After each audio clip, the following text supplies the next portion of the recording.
One more, Scott. Are we good? One more? Well, we should get rolling. Oh, I guess.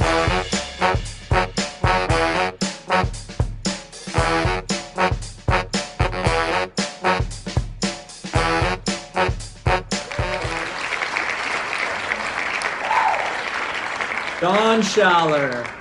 Don Schaller. All right. I will stop sharing and we will get rolling. Don Schaller. Congratulations. Okay. Yeah, well, our keynote kickoff this morning probably doesn't need any introduction, but if you don't know Larry Wilson, Larry is a pioneer in the area of human factors in safety.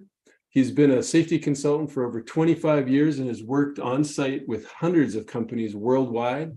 He's the author of SafeStart, an advanced safety and performance awareness program, successfully implemented more than 3,500 companies in over 60 countries worldwide.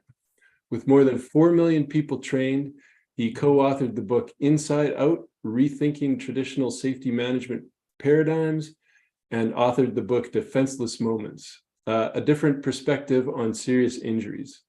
Larry is the moderator of Safe Connection expert panel and active keynote speaker at health and safety conferences around the globe.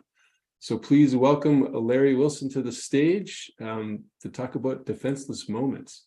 And I'll just mention quickly that Larry's been generous enough to donate the book, his Defenseless Moments. So I'm going to pop a link in the chat for everybody to be able to download that PDF as well. All right. Well, thanks, Scott. Can you all see the screen okay? Looks good. Okay. Morning or good afternoon, everybody, I guess. Maybe even good evening. I saw some folks tuning in from South Africa and Nigeria, so might be getting pretty late in the day back there, but thanks very much for tuning in. This as Scott said, this is the second book. We also might be able to make the third book available to you as well from the Safe Connection Expert Panel series. I'll cover that a bit at the end. But this book is a compilation of 12 articles that were published in safety magazines around the world. United States, Mexico, Colombia, Peru, Chile, Brazil, England, Ireland, Russia, Italy, and India. And then we just changed, in the last article, we just changed to in the last chapter and produced the book. But the book is based on the, if you will, the 12 paradigm shifts in SafeStart. And the main concepts of SafeStart are on the left, and what the course is all about to teach people how to deal with that state to error risk pattern on the right. To date, it's 69 countries, 32 languages, over 10,000 work sites. And as Scott mentioned, that's around 3,500 companies because a lot of multinationals have more than one site. And it's about 4.3 million people around the globe that have been trained. And as I mentioned, the main concepts are on the left. The course, what the course is about is to teach people those critical error reduction techniques so that they can deal with that state to error risk pattern. And you might be able to say to somebody, don't rush. You might even have something in your mission statement or safety policy that says no job is so urgent or important that we can't take the time to do it safely. But as soon as you start telling people never be tired again, chances are they're going to look at you like, what planet are you from? Now, if you look at the critical error reduction techniques, they don't just improve safety, they also improve performance. And we started off taking SafeStart to high-risk sports like freestyle skiing, snowboarding, hockey. To date, we have 15 Olympians, 5 Olympic medals, 2 gold, 1 silver, 2 bronze, 3 hockey players that are playing pro, 1 basketball player playing pro. And we've also taken it to volleyball, water polo, track and field, women's field hockey, water polo. I don't know if I mentioned that, but the list of, if you will, NCAA university athletes is quite extensive now. Now, with the athletes, they were a little more interested in the gold and the silver medals, even though 54% of elite athletes leave the sport because of injury, not because of personal finances or marriage or family issues or whatever, but because, for instance, they severed their Achilles tendon or they blew out their ACL, which is, I'm sure most of you know the reason I'm not playing in the NBA. I did play for Canada. Anyhow, back to the talk. A paradigm shift is a different perspective on something. And so I'd like to sort of ask everybody to sort of keep that in mind, that you're not likely going to be hearing the party line in this presentation. You're going to be hearing a different perspective, in this case, on what causes serious injuries. So let's just start with what we know for sure, that nobody is ever trying to get hurt. And that's why I love this picture, because if the guy hanging off really wanted to get hurt, he wouldn't ask the other guy to hold him. And if the guy holding him really wanted him to get hurt, that would be pretty easy. Just give him a little shove and let go. So we know that nobody's ever trying to get seriously hurt, let alone killed. And nobody's ever trying to hurt anybody else, with the exception of some contact sports and obviously combat or military combat. But again, those aren't accidental injuries if you're deliberately trying to hurt somebody. So we know nobody would ever plan to have a serious injury, which means that something unexpected had to happen. But not everybody's taken the thinking one step further and said, well, wait a minute, on a daily basis, there are really only three sources of unexpected events. Either you do something unexpectedly, somebody else does something unexpectedly, or the equipment breaks or malfunctions and it does something unexpectedly. Now, there's obviously things like tornadoes, hurricanes, tidal waves, volcanoes in some parts of the world, but thankfully they're not daily. So I don't get too many arguments from people about the three sources of unexpected events on a daily basis. But obviously, it takes more than something unexpected happening for someone to get hurt. In order for someone to get hurt, you'd need to have at least one source of danger or potentially hazardous energy somewhere. You obviously need to have a person or persons involved. And then, as I said before, something unexpected has to enter the equation. That sets off a chain reaction. And then the thinking used to be that where you ended up on the old risk pyramid, whether it was just a close call or whether it was a major injury, was just a matter of luck combined with the overall amount of hazardous energy you were dealing with. And certainly that much is true. A 1 meter fall is usually better than a 5 meter fall. Landing on your feet's usually better than landing on your head. But what about whether the person got the benefit of their reflexes or not? How much do you think that's going to affect where they end up on the risk pyramid? So if I could, everybody, I'd just like to ask you to reflect a bit on your life so far. How many times do you think your reflexes have helped you, or in some cases saved you? In other words, how many times have you had to hit the brakes quickly or jerk the steering wheel quickly to avoid hitting another car, truck, or pedestrian? How many times have you had to duck your head to avoid hitting an open cupboard door? How many times do you think you've lost your balance but managed to regain it without actually falling? So do you think that would be hundreds, thousands, or tens of thousands so far in your lifetime? And just a little hint, if you only used your reflexes 3 times a day, that's about 1,000 times a year.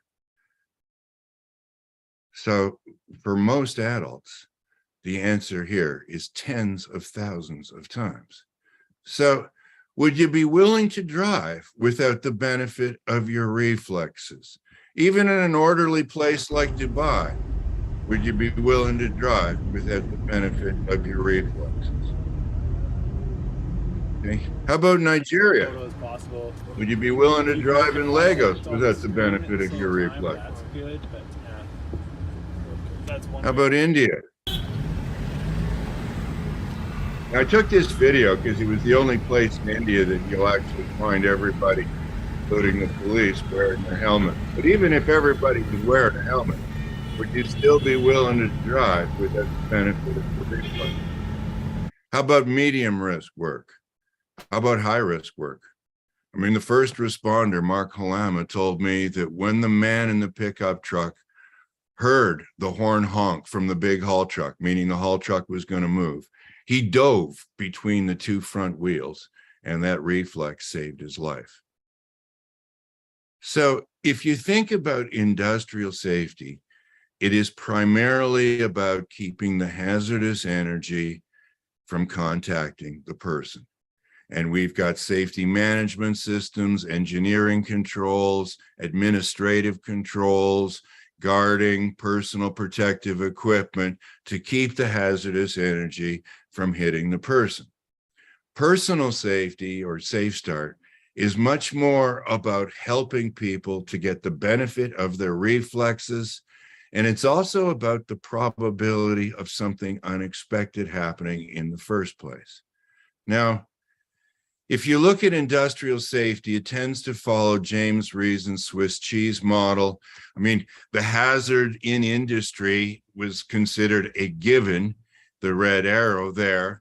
And so we'd have specific control measures to deal with the hazard, but since none of them were perfect, there could be deficiencies in those specific control measures, kind of like the holes in the Swiss cheese. And then the theory was that if those deficiencies or holes lined up, you'd end up with the unintended consequence or the incident.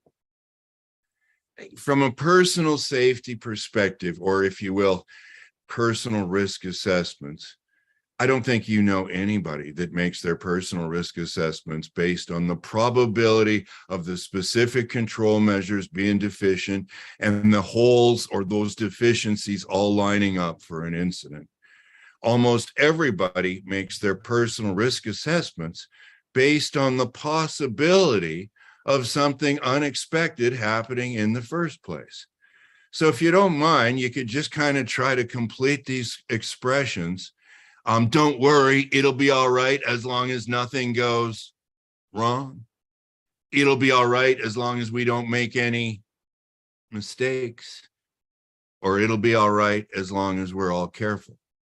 That's typically how people make their personal risk assessments, the possibility of something unexpected happening in the first place. So you'd think then that the average person might do a bit better with this next question. As I mentioned before, rarely do I get any arguments from people about the three sources of unexpected events on a daily basis. But if you start asking people, what do you think the percentages are? What percentage of all total accidental acute injuries on or off the job do you think are caused by the equipment breaking or failing? What percentage are caused by the other person? And then what being left over in the self area? You will tend to find perspective with a group of 30 people, even 30 safety professionals will tend to vary by as much as 50%.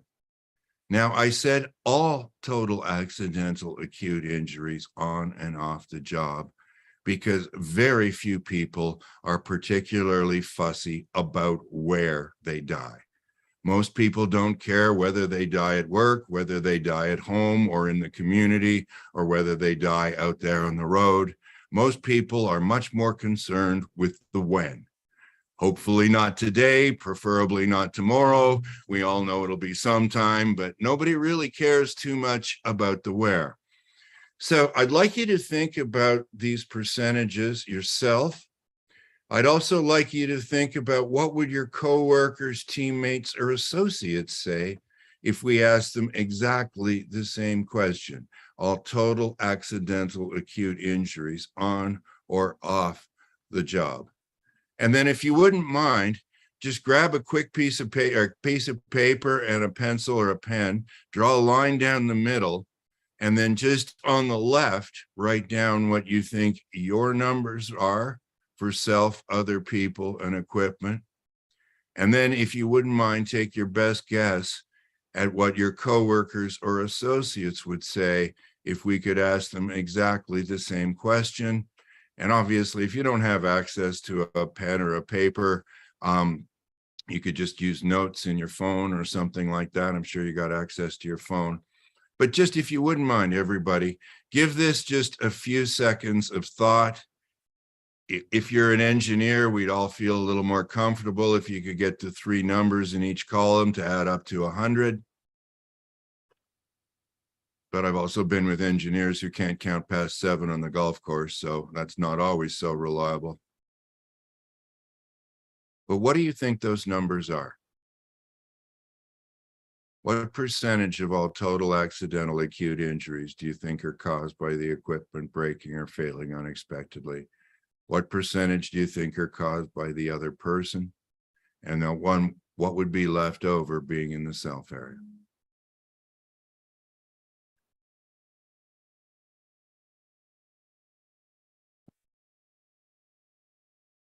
Because we're going to come back and reflect on this a bit later in terms of, what you thought versus, quite frankly, your reality. Because what I found when I started trying to look for reliable data on these 3 sources of unexpected events was that the data could be filtered right at the source. You don't really know whether the person fell asleep at the wheel or whether a dog, deer, cow, or kangaroo ran out in front of them. I've even heard crocodile. And you don't know whether what they told the police was the truth, because in some jurisdictions, if you tell the police officer that you fell asleep at the wheel, at least where I'm from in Canada, you can get a 6-point ticket for undue care and attention, and your insurance will jump by at least 100%.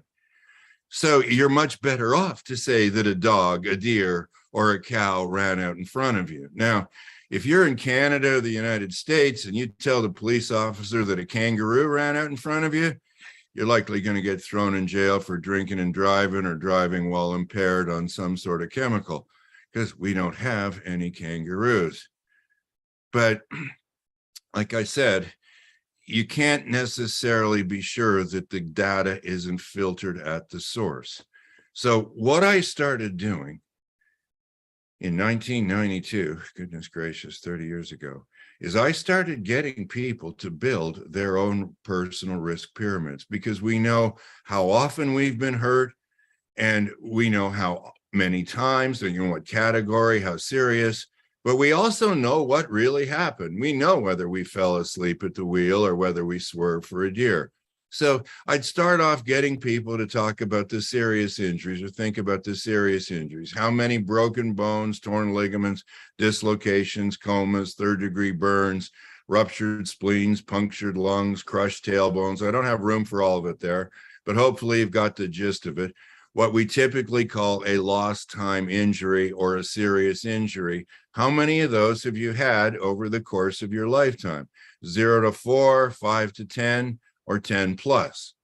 And then I'd ask about recordable injuries or minor serious injuries, things that, where you got stitches or should have got stitches. I mean, if you just used electrical tape, but it needed stitches, that counts. Significant muscle strains where you had to take either pain medication or muscle relaxer, things like a sprained ankle where you needed ice or crutches or a tensor bandage. I mean, I don't think anybody really needs me to define what a recordable injury is for them here, but how many of those have you had? 5 to 10, 11 to 15, or 15 plus? And the average for the first 125,000 people that I talked to in person was 3 to 7 major injuries and 8 to 12 minor serious injuries. So if I could, everybody, I just get you to reflect on, are you higher, are you lower, or are you about the same as the average?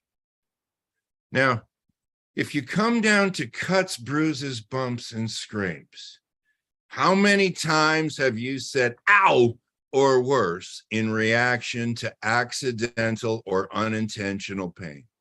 Hundreds or thousands? Typically, if you're in person, you'll see some people at the front of the room saying hundreds. And yes, if you're just thinking about your adult life, maybe. But if you get people thinking about the first 10 years of their life, very quickly they start recalculating. Because most little kids have somewhere between 10 and 20 visible cuts, bruises, scrapes on them at any one point in time. So if we just use 10 a week, because the math is easy, times 50 weeks in a year, times 10 years, most of us have had 5,000 cuts, bruises, bumps, and scrapes by the time we're 12, assuming we all started walking when we were around 2. But then you still have to count all of the things that happen to you as an adult. Banging your shin, stubbing your toe, dropping something on your foot. Now, normally I'll get about this far in person, and you'll see some people at the front kind of rolling their eyes like, stubbing my toe, big deal, whoopee-doo. But if you've got 100 people in front of you and you say, how many of you have either broken a toe or broken a bone in your foot? How many hands do you think you typically see on average? Because it's usually somewhere between 10 and 15 people putting their hand up.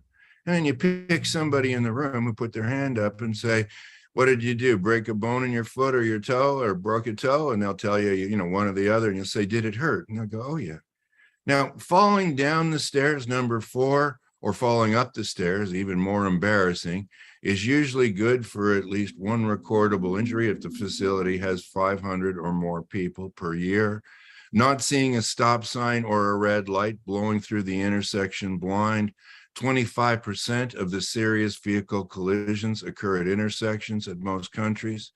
Falling asleep at the wheel or almost falling asleep at the wheel is 20 to 30% of the fatal vehicle collisions in most countries. But what about something like number 7, turning or bumping into something or somebody and standing up and banging your head? How many times have you had to say, excuse me, for bumping into somebody? Or how many times should somebody have said, excuse me to you for bumping into you? Remember Gary Higbee talking about watching a man Christmas shopping at the mall. He's looking at his list. He bumps into the support pillar for the mall, this concrete pillar, says, excuse me to the pillar, and then turns and keeps walking away. Things like hitting your hand with a hammer, cutting yourself with a knife, scissors, or razor, burning your hand, arm, or wrist, spraining an ankle, knee, wrist, or thumb, straining your back, neck, or shoulder, or falling into or onto something hard or sharp. Most adults have experienced all 13 of those. And if you think about things like banging your shin, stubbing your toe, cutting yourself with a knife or a razor, most of us can't begin to count accurately how many times we've done that. So now most people are freely admitting 5,000 to 10,000 cuts, bruises, bumps, and scrapes. But we only had reliable data for the recordables to the lost time. Those typically were at a 10-to-1 ratio, and at 10-to-1, you could say random chance or luck. But then to extend that to all of the other categories on the pyramid without actually having reliable data could be very misleading, because we don't always get people reporting things like a bang shin or a bang knee or a bruise or a scrape in first aid. If somebody cut themselves and they need a Band-Aid or a plaster, yes, but not always for every bit of accidental pain. So we didn't have reliable data, and we didn't know that it was actually more like 1,000-to-1 in terms of the accidental pain to the serious injuries. But at 1,000-to-1, we all knew, or we all would have known, that we should have been looking for an assignable cause. But perhaps the most interesting and also the most important category on the whole personal risk pyramid is how many close calls or near misses have you had that, in your opinion, you could have easily ended up at the very top of the risk pyramid? So this would include every time you've fallen asleep or almost fallen asleep at the wheel, even if it was just one of those long blinks. It doesn't mean you actually had to wake up on the rumble strips. If you had a bicycle when you were a kid, and most of us did, if you ever went over the front handlebars at least once, were you wearing a helmet? How many times did you fall backwards off of your bike where you weren't wearing a helmet? How many times have you fallen backwards where you could have hit your head on something hard or sharp? And what about, and I'm not assuming this here, but it's a good bet, did any of you do any crazy things in high school or college with your friends? So how many potentially fatal close calls have you had? 0 to 10, 10 to 20, 20 to 30, or 30 plus? How many do you think most people have had if you're looking for 80% of the hands in the air? Well, if you're looking for 80% of the hands in the air, it's at 30 plus. But then if you say, how many of you had a motorcycle? Those people are just shaking their heads going, you're just getting warmed up at 30 plus. So most of us, if not all of us, have been very lucky, but perhaps not quite as lucky as these people.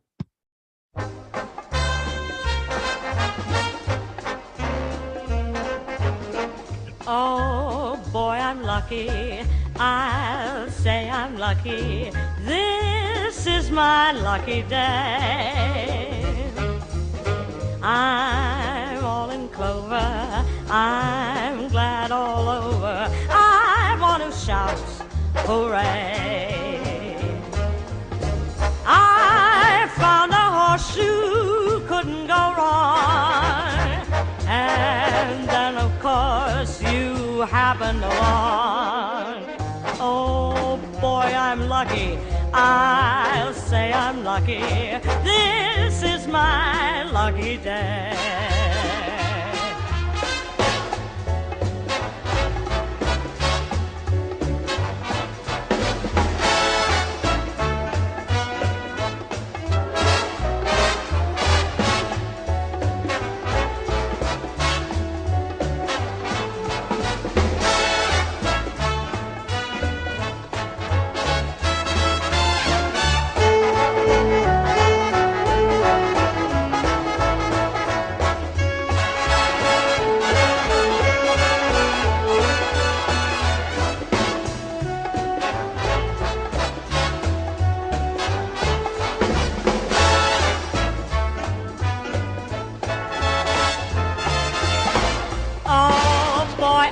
Lucky, I'll say I'm lucky. This is my lucky day.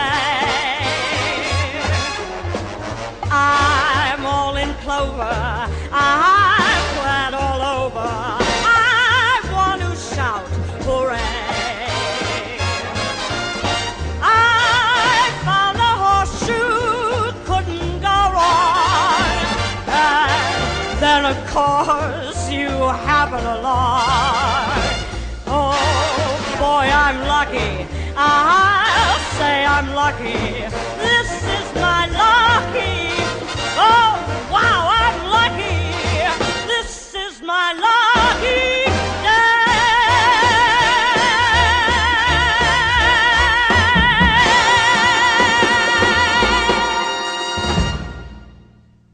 day. Okay, well, maybe not as lucky as those bank robbers, but we've all been lucky. And obviously, if we could replace the luck with skill or with 4 critical error reduction techniques, that would be much more reliable than just hoping that we'd continue to be so lucky. All right. If I could just get you to think about the serious injuries, because typically they're the only ones you can remember well, or as I used to say in the old days, stitches or worse. Can any of you here think of a time you've been hurt on or off the job, not including sports, stitches or worse, because the equipment or the car you were driving broke, failed, or malfunctioned?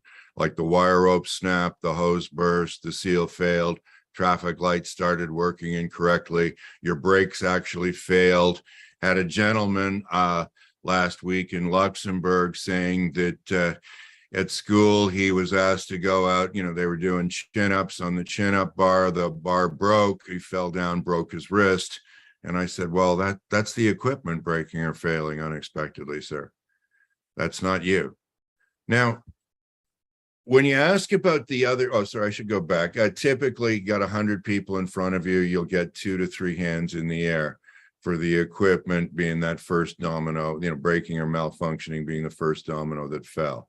Now, when you ask about other people, as I mentioned before, you have to factor out sports where the other person might be intentionally trying to hurt you, even if it isn't part of the game. And you definitely have to factor out sports like hockey and American football, where it is part of the game. But if you were the passenger in a car wreck and you got hurt, unless somehow you could have reached over, grabbed the steering wheel, or hit the brake, I don't know what you could have done about it. So that would definitely count in this category. But again, if you've got 100 people in front of you, typically you will only see 10 to 15 hands in the air for this question. And if you then extend it and say, how many of you have more than one example of being seriously hurt because the other guy did something unexpectedly? In other words, you've been rear-ended twice and both times sent you to the hospital. Now you're going to likely need 500 or 600 people in front of you before you see that second hand in the air. But if you've got just 30 people in front of you, any one of the 69 countries I've been to, and you say, how many have you been hurt, stitches or worse, at least once in the self area, you'll get over 90% of the people putting their hands up. Now, if you then extend it to include all of the cuts, bruises, bumps, and scrapes, all of the unintentional accidental pain, and you start saying, how many times when you banged your shin or stubbed your toe, did the coffee table do something unexpectedly? How many times when you cut yourself shaving, did somebody bump into you? Now people freely start admitting 97 to 99% of the time, it wasn't the equipment and it wasn't the other guy that was that first domino that fell. Now that's consistent with what the British Safety Council says about auto accident causation, little higher in Canada and the United States. But did any of you have 97 to 99% written down for what your coworkers or associates would say for the self area? Because if you did, you'd be the first in 4.3 million people. And that's a fairly significant, but also a very powerful paradigm shift, because we can't control the traffic lights out there and we can't control the other drivers. But obviously we could do a better job of controlling ourselves, provided we got better tools than what was passed down by our parents or grandparents, which was be careful. And then when you got hurt, well, see, you weren't careful enough, or pay attention, or you got to pay more attention next time. So can any of you think of a time, can any of you think of a time you've been hurt in the self area? In other words, it wasn't the equipment or the other guy that did something unexpectedly, and you didn't make any one or a combination of those 4 critical errors. In other words, you were looking at what you were doing, you were thinking about what you were doing, including the risk, you were aware of the line of fire or what could be coming at you, and at least conscious of losing your balance, traction, or grip. Okay, now, can you think of a time you've been hurt in the self area where you weren't rushing, you weren't frustrated, or you weren't overly tired? Just that filter alone, for most people, is good for 50 to 60% of their serious injuries. But complacency, even for folks native English, can be a bit of a tricky word. In Spanish, Portuguese, Russian, French, and German, it means sort of excessive, or in some cases, foolish confidence. But it's not a neutral term, in other words. But everybody understands the concepts. When you first start doing something like riding your bike, it takes 100% of your skill and concentration just to balance on the bike. And if you're like me or most people, you probably fell a couple of times too. But after a while, we all got the hang of it, and we will all come to the first stage of complacency, where the skill or fear is no longer preoccupying, which means that our minds can wander. Now, what's really important about this first stage is that we do not give our minds permission to wander. It's not like any of us were driving for a couple years and we said, you know what, I got this so I can drive on autopilot if I want to. But every one of us did end up driving on autopilot, and none of us made a conscious decision to do it. Now, you go along a little further in time and you'll get to the second stage, which is much more like the Spanish, Portuguese, Russian definition. And this is where most of us are with the car.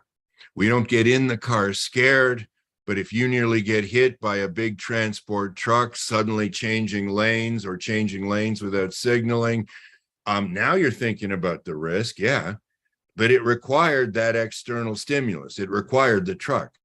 There's no more internal stimulus or fear. And unfortunately, when people get to that second stage, it can really start to affect their decision-making.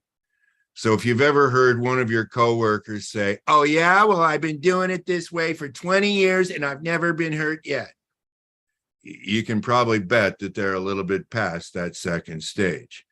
Now, the reason you can't stop your mind from wandering when you get to the first stage is because there's a part of our brains called the reticular activating system, and its whole job is to filter out noise. I mean, literally the noise of the birds in the trees, so our ancestors could hear the rustle in the grass, know that was a snake, and get out of the line of fire. So we are hardwired to filter out anything that isn't new or different, important, interesting, or pleasurable. I mean, let's face it, they all did manage to procreate. We're all here. So you can't stop people from getting to the first stage of complacency once they become more competent with a job, skill, or task, which means you can't stop that first critical error from happening, their mind wandering. And if their mind's wandering, they're not going to be on guard for anything unexpected happening. That in and of itself may not be so bad. But now if your eyes also go off task, that means you're not going to see it or see it coming, which means you're not going to get the benefit of your reflexes. And for that moment, you'll be defenseless. So you can't stop complacency from causing mind not on task. Once people get to the first stage, they're not going to be on guard for anything unexpected happening. But now, if you're just in a bit of a rush, you'll likely be thinking about why you're rushing or what's going to happen if you're late. If you're a bit frustrated, you'll be thinking about who or what is making you frustrated, or maybe trying to solve that problem in your head. And if you're tired, you're going to be thinking about when can I take a break, or maybe even get some rest. So you don't have to have a problem with rushing. I know some people do. You don't have to have a problem with frustration or anger management, although some people do. And you don't have to have a problem with fatigue here and there during the day. We all do.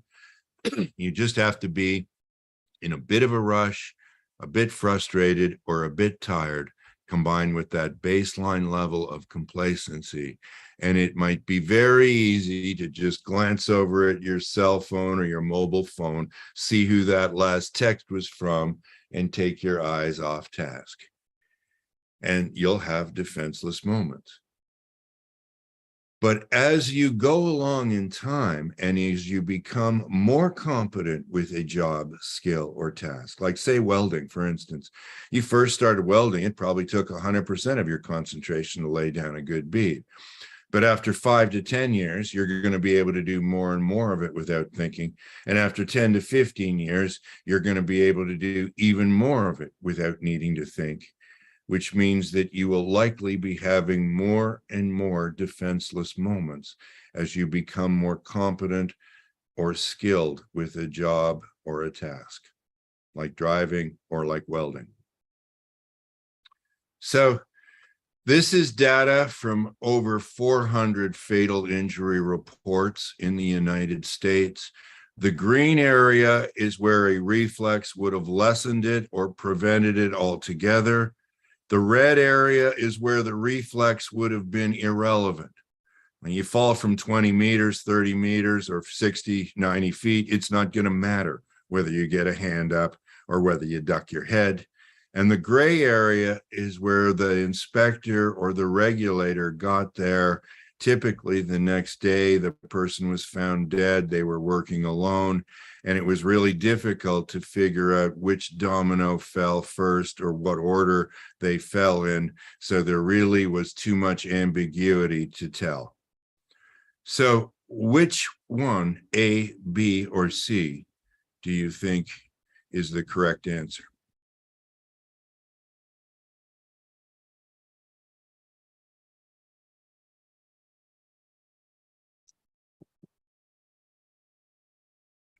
Well, despite how much prosecution leading the witness has gone on before this, about 50% of the people, when I'm presenting this in person, pick B. But the correct answer is A.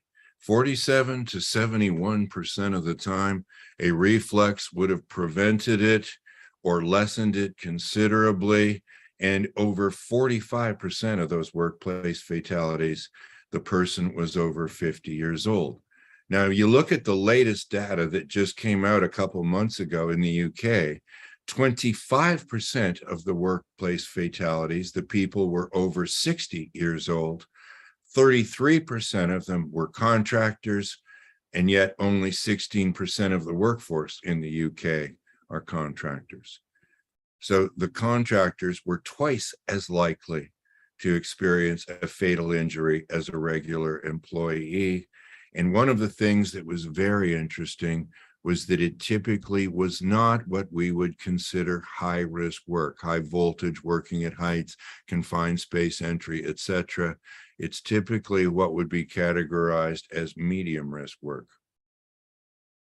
But medium risk work would be much easier to not paying attention to. So just before COVID, I was doing a session for a company that does maintenance on a wind farm in the North Sea. So we're in Hamburg, Germany, on the coast. And as you can see, I mean, they're working at heights. It's a fairly inhospitable environment, typically what you'd think of as high risk. On Saturday afternoon, the leadership session was on Monday morning, first thing. On Saturday afternoon, one of their folks, I think 52 years old, was unloading a small fork truck from the back of a large flatbed transport truck. He fell 1.5 meters, hit his head on the pavement, and died. And we had to do a minute of silence for the man and his family before we started the session. Now, I'd done a moment of silence before on Remembrance Day. I've never actually done a minute of silence before. And it was a really long minute. I remembered thinking, you know, I'm not really sure if showing the luckiest people on earth is going to be a good thing to do today. Maybe just click through it, Larry. But as most of you know, the LC50, LD50 for falls is 6 feet or 2 meters. But maybe probably one of the most convincing things here, when you think about your own potentially fatal close calls, why didn't it kill you? Was it just blind luck, providence? Or was it because you got a chance to hit the brake at the last second or jerk the steering wheel at the last second, or you woke up at the last second and managed to correct and get the car back on the road without hitting something like a concrete pole or a bridge? So what we need to do, obviously, is we need to get and help people to get the benefit of their reflexes and start bringing this into workplace safety. So how do you do that? Well, one of the easiest ways to do this is to recognize that complacency leading to mind not on task isn't a character flaw. It's the way your brain is hardwired. But if you're not thinking about what you're doing, your behavior will be what you do normally or automatically or habitually. So if you could get so what you did automatically was safer, then even if your mind goes off task, you'll help to compensate for complacency leading to mind not on task. So if I could get you all to just look over those 5 safety related habits on the screen, if you could only put effort into one of those 5 habits, which one would do you personally the most good? Or which one would give you the most benefit? I know they're all important, but if you had to just pick one, which one would help you the most?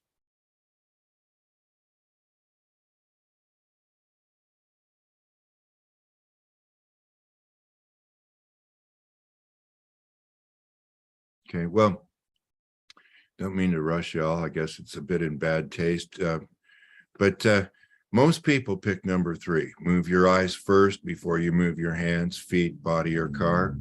Don't know if that's what you pick first. Typically, you're going to get about 80% of the people putting their hands up for number 3. But it depends a bit on what you do for work or your life, if you will. People that work at heights typically pick number 1 as their number 1. Look at and test your footing or grip before you commit your weight. People that ride motorcycles typically pick number 4. Look for line of fire potential before moving, blind corners, blind alleyways. Industrial mechanics typically pick number 2 because they're forever having to stick their hands into places they can't see so well. And construction workers typically pick number 5 because there could be cords, hoses, rebar, all kinds of stuff on the construction site on the ground. So you've got to watch where you're walking. But it depends a bit, like I said, on you, your lifestyle, or what you do for work. And all 5 of them are important, but it's very difficult to work on all 5 things at once. So we try to get people to put them in a priority for themselves. I mean, this is my priority, and try to work on what you picked for your number 1 before you start putting effort into number 4, if you will. Okay.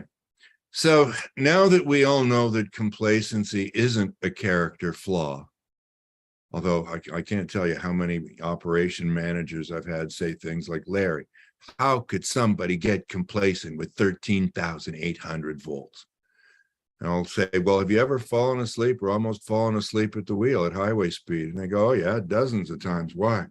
Well, it's exactly the same process, sir. But anyhow, can any of you here think of a time you've been hurt in the self area where you weren't rushing, you weren't frustrated, you weren't overly tired, or you hadn't become so complacent with the hazards that you just weren't thinking about them at that instant? And so what you find 97 to 99% of the time is that it's one or more of those 4 states causing or contributing to one or more of those 4 critical errors. But the states come before the error, which means we can use the active states, the ones you can feel in the moment, the rushing, frustration, and fatigue, as a trigger to keep yourself from making a critical error. And if you were going to teach this to your kids and they're running for school or running for the school bus and they're worried about, what am I going to tell the teacher? She's going to send me down the principal's office. Am I going to get in trouble? No, you got to teach them that first thought has got to be eyes, mind, line of fire, balance, traction, grip. You get hit by a car on your way to school or the bus, you're not going to have to worry about school today. And twice as many children die accidentally as adult workers in first world countries every year. And I wouldn't mind getting y'all to think about, what do you suppose it's like in Nigeria or in Indonesia or in the Philippines? Do you think it's better or do you think it's worse? So that's probably the first, well, it's not probably, it's the first, but it's probably the most important critical error reduction technique. Learn how to trigger on the state so you don't make the error and you don't increase the risk. And that, like I said, will work very well for the active states, the ones you can feel in the moment. But it's not as easy as it sounds, because when you're in a rush, you will likely be thinking about why you're rushing or what's going to happen if you're late. So it's not as simple as just telling people what to do. You're going to also have to train them. Now, you can't self-trigger on complacency, but as I said before, if you're not thinking about what you're doing, your behavior will be what you do normally or automatically or habitually. So we're going to have to get people to put a bit of effort into changing or improving their safety-related habits. That's going to take a bit of effort, but unfortunately, even if you do develop a new habit, like getting your hand out of your pocket and holding the handrail, if you add enough rushing or frustration to the situation, the chemicals that are automatically released in your brain will hijack your amygdala right down to the subcortex, where you have your baseline habits. So the second time I nearly died, at least that I can remember, was when I was 17. I'd gone to England for the first time. My friend Steve was not there at the luggage carousel. He'd flown over to Gatwick on a military flight because his dad worked in the military. He was taking a bus to Heathrow. And I remember walking outside looking for him, and I saw this sign and it said, "Look right." And I remembered thinking, you know, I bet you a lot of people from North America look left. They don't look right. And then I walked back into the luggage carousel. Steve wasn't there. I remember looking over at the bank of payphones, thinking I'm going to have to phone my mother, collect. She'll have to phone Steve's mother. And then our mummies will have to put a plan together so that we can finally figure out how to meet up. I can only imagine what my dad's going to say. I haven't even been away from home for a week, and you already need to phone your mom. Anyhow, I'm also tired because I flew overnight. I walk back outside and I see Steve. He's about 100 meters away. He's walking the wrong way. I yelled at him. He doesn't turn around. So I ran after him, and I can still remember getting missed by about this much by the cab. And the guy looking at me going, "Stupid American." And I remember thinking, well, no Canadian, but I guess it doesn't matter. Stupid American, stupid Canadian. And unfortunately, that's a pretty good example of the amygdala hijack right there. So that's why I said the self-triggering is the most important, because even if we put some effort into our safety-related habits, we've still got to be able to self-trigger on the rushing and frustration, or we'll get hijacked back down to those baseline habits we had when we were a kid. Now, the third technique is to fight complacency directly. When you look at other people for state to error risk patterns, every time you see one, it'll make your RAS, your reticular activating system, light up and make you think about the risk you're experiencing in the moment. So the first time I saw motorcycles riding the center line between the trucks in Sao Paulo, Brazil, I mean, my RAS is lighting up. I mean, they're ducking underneath the mirrors. I mean, now you grew up in Mumbai, Manila, or Mexico City. I mean, you've seen this all your life, so it's just business as usual for your RAS. Now, hopefully you don't see stuff like this every day. And if you did, you'd be a little more mindful walking down the stairs. And then the last technique is we'd like people to actually be able to learn from the close calls or the very small mistakes. I mean, we all learn from the big ones, but we don't have enough big ones to put the pattern together. So every time you bump, bang, scrape into something or somebody, after you say, "Excuse me," even if you just, think about it, or even if you just momentarily lose your balance, was it a state like rushing, frustration, or fatigue that you didn't self-trigger on quickly enough? Or if it was much more like complacency leading to mind not on task, then it's probably a safety-related habit that still needs more work, or you got to put a bit more effort into watching other people for those state to error risk patterns. Now, that'll give us all the ability to continually improve learning from the small errors or close calls. But the other part of this technique is to ask yourself, how could this have been worse? I mean, you look over your right shoulder, grass, you look over your left shoulder, there's the concrete sidewalk and the curb. If you had to hit your elbow on the curb, could have easily shattered it. So when you contemplate the worst case scenarios, neural pathways are formed that start to associate the states and the critical errors with danger.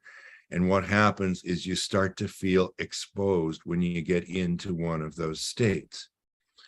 Now, grooving neural pathways in your brain is about the same as making a path over the grass. 10 or 20 people walk over the grass, you get the beginning of a path. 100, 200 people walk over it, the path gets wider and faster. So very quickly, everybody, what's 3 times 4? Probably had the answer in your head before I had time to click it. Now you got to ask yourself, when was the last time somebody asked you what 3 times 4 was? How quickly did that answer come? And do you think you'll ever get it wrong? How many repetitions do you think it took for you to get to that 12 so that it happened almost instantly at reflex speed? Now, what's 13 times 14? Come on, you can all do it. I mean, 13 times 13, right? 169, 170, 182. Yes, we can all do it. But it took a couple of moments, didn't it? And in those moments, what can happen? So we got to teach people these 4 critical error reduction techniques, but not so they can just answer a pencil and paper test. They've actually got to be able to do this at the speed of life. So we've got a very robust training program, lesson plan, 5 units that a non-professional trainer can take their coworkers through that will teach people these 4 critical error reduction techniques. It's also available online and on a mobile device, but probably one of the most powerful things are the table group discussions where people tell stories like I did about how I nearly got smoked by the cab there and killed when I was 17 years old. You'll also hear stories from people about falling asleep at the wheel, about waiting until the light turned green now and a truck coming through. And so this brings a whole lot of credibility to the session as well, because you realize it's not just me, it's everybody. Now, we've also got videos that you can take home to your family to help reinforce all of these concepts. The first one is just simple hazard recognition: hard, sharp, hot, and slippery, the main things that get little kids hurt on a daily basis. So there's Miss Hard, Mr. Sharp, Miss Hot, Mr. Slippery. They're the bad guys, the boo-boo bandits. And then we turn the kids into superheroes to teach the kids hazard recognition and then the 4 critical errors. Uh-oh, we've got bandit activity. Retinal scan accepted. Hello, Ouchbuster Mackenzie. Ready, Aaron? Let's go kick some bandit butt. What do we have here? The mighty Boo Boo Bandits beaten down again by the Ouchbusters?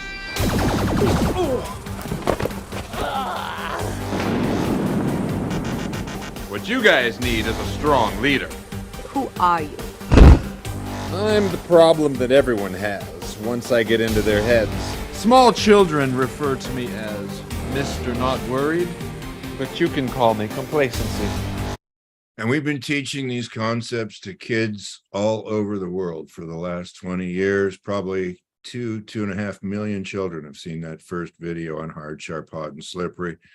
This was in Nigeria, and we were showing these older kids the ones about the critical error reduction technique, and they just loved it. They were just riveted.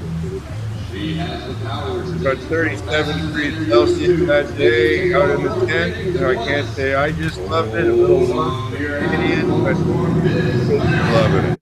And they loved the coloring activity books that went with it. We encourage folks to have a family day. For those of you in Canada, quite often in the United States, you have to get your vehicle insurance, even if you're the city of Indianapolis, from a private carrier. This is Jeff Clark. Listen to what he says about the importance of involving the family. And we're just about done, Scott. So the upside to that was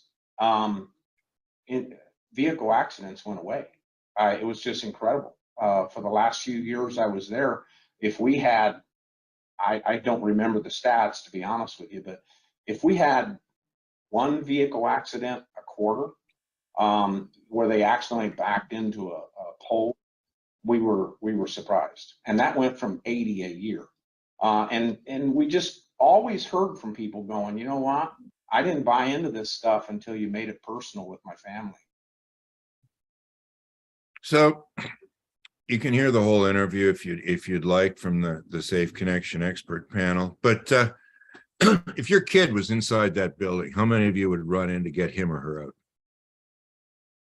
And again, you want to see 100% of the people in the room put their hands up. You'll see it for that question. Now, if your kid fell into the water, how many of you would jump into the water to get your kid out? And again, you'll see 100% of the hands in the air. And you say, your operations manager fell into that water. How many of you jump in to get him or her out? Not nearly so many hands in the air for that question. I would suggest that would take a fair bit of felt leadership right there. But we'd all jump in to get our kids out. And you may or may not be familiar with the learning pyramid, but you probably have had to teach things to other people before, and you realize that when you had to turn around and teach it, you ended up learning it way better than when you were just the student. So by getting them to go home, engage with their family, teach these concepts to their kids, they're actually going to come back to work knowing these concepts and techniques even better. So we do have a way of getting to 3 times 4 equals 12 to reflex speed with those critical error reduction techniques. And then you can also start applying those to deliberate risk. In other words, you've got somebody who's deliberately violating the rules, procedures, or personal protective equipment standards. They know they're supposed to be wearing a face shield at the grinding wheel. Well, if this is normal for them not to be wearing the face shield at the grinding wheel, I've been doing it this way for 20 years and I've never been hurt yet, then we know complacency's got the better of them. If today they're making an exception because it was 5 minutes to quitting time, the face shield wasn't there like it was supposed to be, and I didn't feel like walking 10 minutes back to the tool crib to get another one, now they're making an exception. But those are the only 2 modes we operate in. Either this is normal or today we're making an exception. So like I said before, if it's normal, we know complacency got the better of them. If they're making an exception, it's likely due to rushing, frustration, or fatigue. And then we can use the techniques for complacency, the self-triggering technique for the rushing, frustration, and fatigue. And we can triangulate the deliberate at-risk behavior to the states that are causing it. Like, can you see how complacency's got the better of you? Or can you see that the only reason you're doing this is because you're in a rush, you're frustrated, and you're tired? But the hazards of operating the grinding wheel without the face shield haven't changed. And hopefully we can get to safe behavior without having to resort to progressive discipline. So you start off teaching people the critical error reduction techniques. We don't actually bring in the deliberate risk stuff until towards the end of, the end of year 1, the beginning of year 2. And as most of you know, it takes more than a year to change culture. So, we've got sort of a 4-year curriculum so that we can almost guarantee sustained cultural change. And then you can bring that stuff into your observation process. So thank you very much, everybody, for the participation, although it's hard to gauge it exactly when you can only see the screen. The 3 books are available, certainly. I'm not sure if Inside Out is available online, but we can certainly get you a copy if you get a hold of Safeopedia. Same thing with defenseless moments and the new book, Best versus Worst. This is 12 chapters from the Safe Connection expert panels. The search for reliable leading indicators. Are there really any? Recordables versus serious injuries and fatalities. Why have only recordables come down? Zero harm. Is it a mindset or reality? Felt leadership, balancing just culture and accountability, et cetera, et cetera. So if you'd like a copy, please let us know. We can at least send you the ebook. And again, those articles are also currently coming out in 17 different magazines with more to come. So thanks again, everybody. And please let us know if you'd like a copy of either Defenseless Moments or The Best versus the Worst. And we'll make sure that we get them out to you. And Scott and Tamara, thank you very much for the opportunity to talk to everybody. And hopefully I can figure out how to get into the whatever you called it, Scott, the green room or whatever. If people have more questions that they'd like to ask one-on-one, I'll be available for at least the next sort of hour or so. Just give me a couple minutes to use the facilities, get another cup of coffee, and I'll be back with y'all. But thanks again, everybody. Thank you, Larry. That was an amazing, amazing session, packed with information. Now, I have dropped in the link for the lounge. So, Larry, if you want the quick way there, just click on that link that's in the lounge, and I'll do it to you too. And then you are going to Where be, do I? Well, no, I don't. Is it right right at the bottom? It's right at the bottom of the chat thing. Yep. Do you see it? Yes, I do. All right, click on that.